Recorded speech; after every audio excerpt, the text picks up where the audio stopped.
To another travel vlog as we go to Catania, Sicily with my sisters. So it's our birthday travel ni Ma'am Yoshna. And we love Sicily and this is our second time here. But the first time we were in Palermo. So Catania naman ang eksena namin ngayon. We rented a van to go to the house since napakalayo nga nito. And since madami na kami, perfect na din.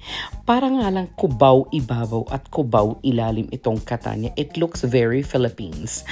Pero pasok na din ang mga eksena kasi ang mga OMS at AFAM dito ay palaban. So mag-house tour muna tayo sa pagkadating namin sa aming ni-rent na Airbnb apartment. So this is a 3-bedroom apartment kaya perfect lang talaga sa mga salo-salo together. Kasi ang inuman at pagkatapos may pulutan. So ayun na nga, we get ready. Bumili din kami ng mga pagkain before at mga tubig and everything. At syempre may wipes kasi para may panghugas ng emerald.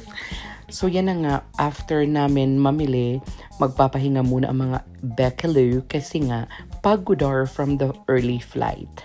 It's not super expensive here, so that's why na-afford namin yung 3-bedroom na may 2-bathroom para eksena din talaga ang aming pagsalo-salo together. It's a very beautiful house and it's in the middle of the city itself. So ayan, tulog muna ang mga Becks at hindi nga nila kineri ang aming early flight.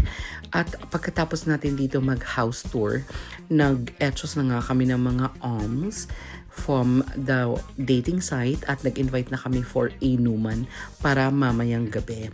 At ang mga na-invite nga namin, kasi syempre mabalis pa sa alas 4 ang mga AFAM, ay mga military boys. So ayan, pagkatapos namin gumising, we have to go for lunch na din since gutomar.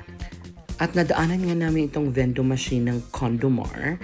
It's powered by Durex at makakapili ka nga dito. So ganun talaga sila ka-open-minded at mga taglivor.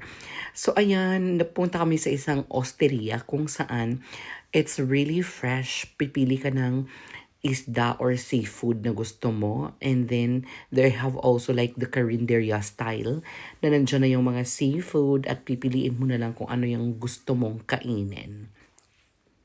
I would say that Sicily has the best food in all of Italy.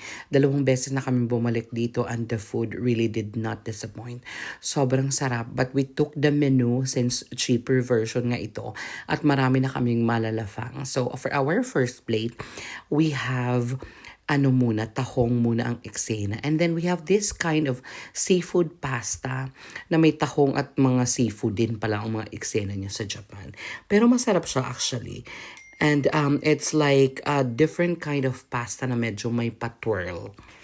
So when you travel, you really have to enjoy the food because it's part of the happiness when you go out. So ayun na nga, nag-enjoy naman ang mga Becks sa aming mga pa-food lala dyan. And syempre gutomar kasi nga after namin mag-rest. At syempre ayan na si Ma'am Aika, best in reply siya dun sa mga military boys kasi siya nga ang kausap nung isang grupo na yon. Kaya pasokar na at confirm na sila mamayang gavuhar. So yan ang mga next plates namin. They were like choosing some other kind of food. Pero ako talaga yung talagang hipon na masarapar. And they have some options for some desserts as well na parang nakakatakam nga naman ang mga eksena. So nag-gelato ice cream din kami right after kung nasaan din. So gabihar na mga mare, bago pa man dumating ang aming mga AFAM, ay pumunta na rin kami for dinner. Ayan nga sala, eksena na yan. Ang emote-emote, naka-ready na ang ating mga outfit for the inuman. For dinner naman, we opted to a typical pizzeria. So we ordered some pizzas, salad, and some other risottos. At ang sarap-sarap nga naman ng pagkain dyan talaga sa restaurant na yun. At ang mga waiter ay game na nakipag-etchosan sa amin. And we also had some desserts kasi perfect talaga ang tiramisu and the Oreo cheesecake na mga eksena. So ayan na nga, nag-emote muna ang mga Veki for some TikTokar. While super emote yung mga waiter sa amin at inetchos nga namin ang mga waiter. Ayan ang mga pukihan at nag emihan ng ang Pokimo Blue at ang Pokimo Pink na mga emote na mga pa-TikToker. So, super emote na nga itong mga waiters na itis. Ducks nga ang mga notebookar. Ayan nga, binidyoan ko nga yung pa-notebook ni Mayor. Tuwang-tuwa nga si Kuya, bakit daw kami nakatutok sa notebook niya. Diyan daw sa baba nakatutok ang mga eksena. So, ito na nga yung grupo na pupunta. Actually, some of them hindi. Ito yung kausap ni Ma'am si Aika na Menchu. Talafar nga sila actually yung mga friendship nilang mga ombawar.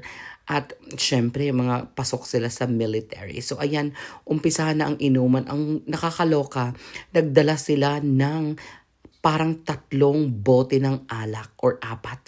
Sobrang dami. At ayan, super emote-emote na nagkanya-kanya na ng kaeksenahan sa Japan. At Talafar nga naman, si Ma'am si Aika ang nag-title dito sa nakaputi R.